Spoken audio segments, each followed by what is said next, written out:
How many times have you heard growing up, money doesn't grow on trees, or I'm not made of money?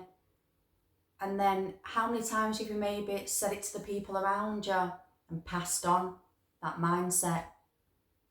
Because that's what I believe it is.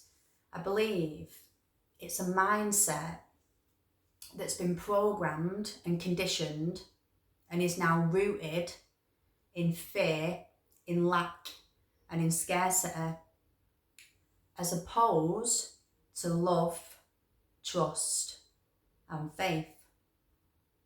So just a little backstory. I said this to my own child, and I don't even like saying the word my. She's not mine. I don't own her. I don't own anybody. But for the purposes of communication. So I said this to my own child as I handed the bank card to go into the shop. Don't spend too much money. We're not made of money, or something like that. And as soon as it had come out my mouth, God, source, the universe, whatever you want to call it, because I believe it's all the same, spoke and said to me, that isn't who you are. That isn't who I am. So therefore, that's not who you are. I am abundant. So therefore, you are abundant. And everything that I am, you are also. Whoa. Okay. Thank you. I didn't feel attacked. I didn't feel judged or condemned. In that moment, I was grateful because God had clearly shown me that there were still areas where I was thinking with a lack and scarcity or fearful mindset. Okay, thank you. So I come away with this information, I sat with it for a bit, I was seeking and asking questions. Okay, you've shown me where I am, so how do we move forward for me? Then I began to have a look if there was anything in my life that, that I felt God was calling me to do, but I hadn't stepped into. And it became aware to me that there was something that I felt God was asking me to do. And that was to deregister my child from school. This had been on my heart for such a long time. But because I'd gone through addiction, I just didn't feel ready. And then I looked at the thoughts around that, and it was, am I going to be able to do it because I've come through addiction? Am I ready?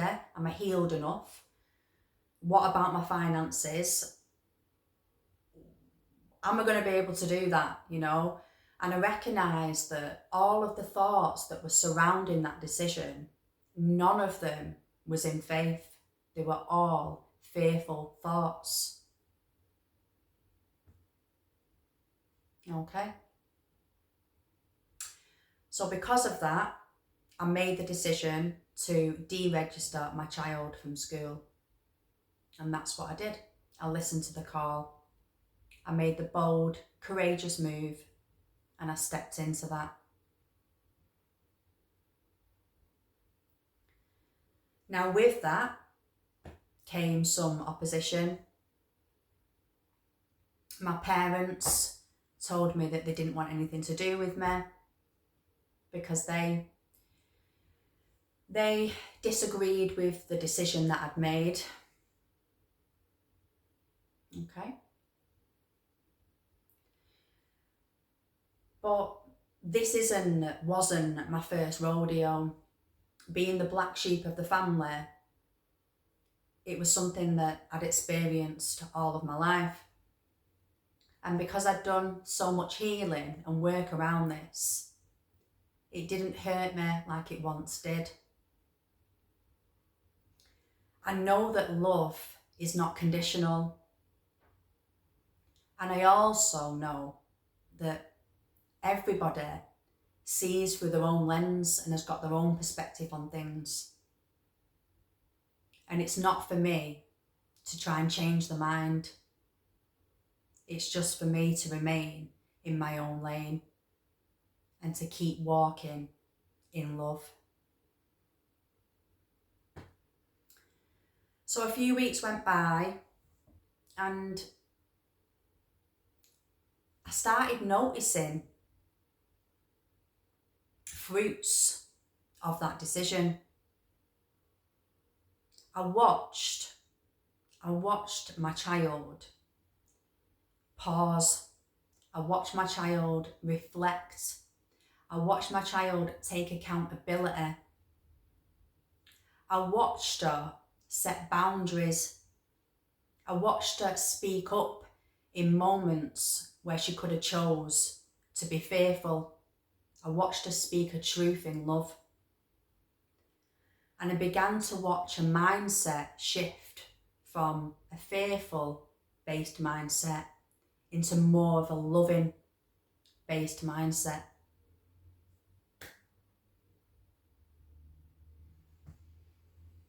Now, if that wasn't confirmation enough, she then told me that she'd had a dream that the house that we live in, that there was a huge tree growing from the living room, and there was all soil around, and the tree was huge and it went right through the roof, and this tree was blossoming. And she said she felt really calm in the dream. Now, as soon as she told me this, I just burst into tears, because I knew at that moment, I knew that that decision that I'd made wasn't just, a decision that I'd made. It was a call, and I had stepped into it. And because I did step into it, we was now being rewarded, and the fruits were on show.